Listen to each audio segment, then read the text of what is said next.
Welcome to Oil and Gas. We're going to talk about top leases. And as I promised you, we would get to talk about the rule against perpetuities again in oil and gas class, and this is your opportunity. So, top leases. A top lease is what happens when you have an oil and gas lease already on your property, but because that lease is about to expire and you have somebody who wants to lease your property today, they can't wait till it expires, you sign a top lease with them that goes on top of that current lease, which is called a bottom lease. That top lease will take over once the bottom lease expires. Now, typically, because until that bottom lease expires, it's never absolutely certain it's going to expire. Imagine that you haven't heard anything from the oil and gas company. There's only a week left in the primary term. Problem is, they could show up with 2 days left and start drilling a well. So you're not absolutely sure it will expire until it expires. So usually that top lease that's offered may come with an initial bonus, but most of the bonus will come once that top lease actually gets to take over because the bottom lease has expired. So it's not an ideal way to handle things. It's probably better to wait for that bottom lease to expire because, as we see, things will get complicated with the top leases. Also, you don't really get the money anyway, or you don't get the bulk of the money usually until that bottom lease has expired. But if it's a rush, you have somebody that's coming through just taking leases that day, may be necessary, or you want that little bit of money up front to start with, people do sign top leases. They're not that uncommon, but they create some legal difficulties, as we're going to see. So we'll look at this Texas appellate court case from 1996. Top lease is a lease for land that's already under lease, that already has that bottom lease. What happened here is that Hammond's lease to Shell and Superior, but then they give top leases for a primary term of 10 years after and subsequent to the forfeiture or to the expiration of those bottom leases. Okay, so they grant top leases that come into effect after the bottom leases expire. What's the problem? The problem is the rule against perpetuities. Remember, from property law, this is part of your Texas constitutional rights.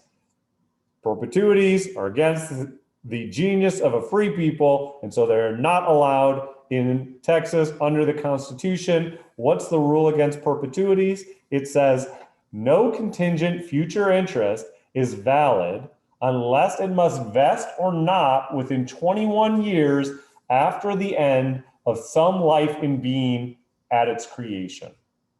So, how is that a problem for this top lease?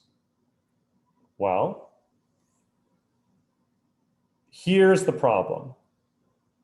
That top lease is normally, when it's signed, supposed to go into effect very imminently, because the whole reason that somebody is willing to sign a top lease with you is because they expect that bottom lease to expire. Maybe this week, maybe next week, maybe in a month, maybe in a couple months, but soon, very soon. Problem is that it doesn't necessarily expire. It won't necessarily expire that quickly, because what if the oil company does come in and starts producing from that bottom lease? They show up at the very end of the primary term. Well, if they do that, the top lease is still sitting out there, and it will only go into effect when that bottom lease expires.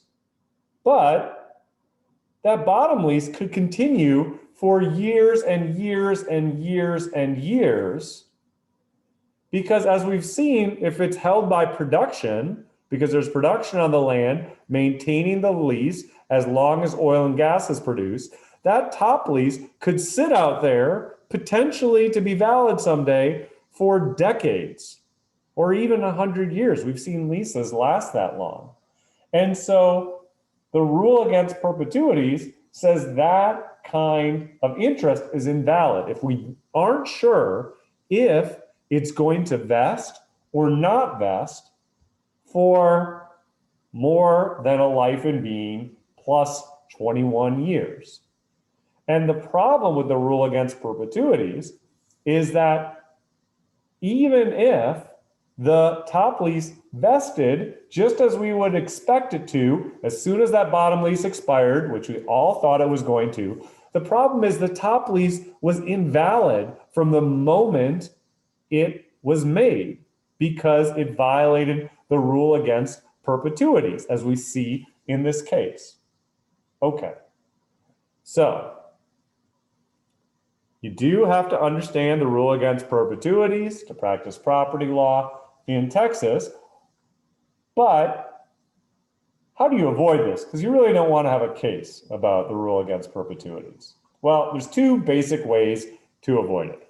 One is, remember, the understanding of these parties, usually that top lease is paid with sort of a marginal amount of bonus until it actually vests. So you can just make clear this top lease will expire quickly if the bottom lease doesn't expire quickly. So you can make sure it will vest within that rule against perpetuities period, within 21 years, okay? So the lease is this is an example clause. The lease is subject to an existing oil and gas lease of record and shall become effective upon the expiration of such lease, provided that if such existing lease has not expired prior to 1 year after its primary term, this lease shall automatically terminate. Okay, so in other words, once the primary term runs, it's possible that the primary term could be extended in some way through, force majeure or otherwise. But this says that if a year later, this lease is still going, then the top lease expires. So therefore, we know that top lease will expire, and therefore it doesn't violate the rule against perpetuities. The other option, and this may be actually simpler, is to just say the interest is vested. Now that may sound like a magic trick, and it is a little bit, but let me explain why it exists. So think about the landowner's reversionary interest in the minerals. When the landowner leases the minerals, he or she gives the oil and gas company the exclusive right to produce oil and gas from that land. And they hold that for the primary term plus the secondary term. So if they discover oil and gas and start producing it, they get to keep that exclusive right to produce oil and gas as long as oil and gas is produced. When that primary and secondary term, when they come to an end, the lease expires, who gets the minerals? They go back to the landowner. So at that point, the landowner has their entire mineral interest back. They can lease it or not lease it. It's just up to them. That's the landowner's reversionary interest. Their land reverts to them. Now, wait a second. Doesn't that sound like a rule against perpetuities problem? Because basically, the landowner has this interest in the minerals outstanding that they don't know when they're going to get it or how long it will take to get it. They just know it'll come to them someday when that lease ends. And that lease could last for 100 years. It could last for 200 years. So isn't that a rule against perpetuities problem? Well, no, it's not a rule against perpetuities problem because we say the landowner always has a vested interest in that reversionary interest. So their interest in that is already vested. They don't have possession of that interest. They can't just go out and produce the minerals if the exclusive right to produce the minerals belongs to the oil and gas company, the lessee, but they have a vested reversionary interest.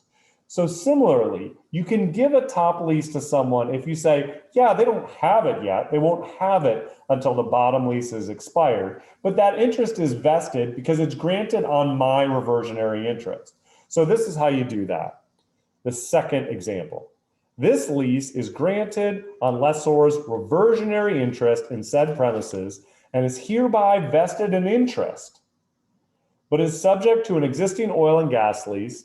The interest covered herein shall vest in possession upon termination of said lease. So you just have to say that it's vested in interest.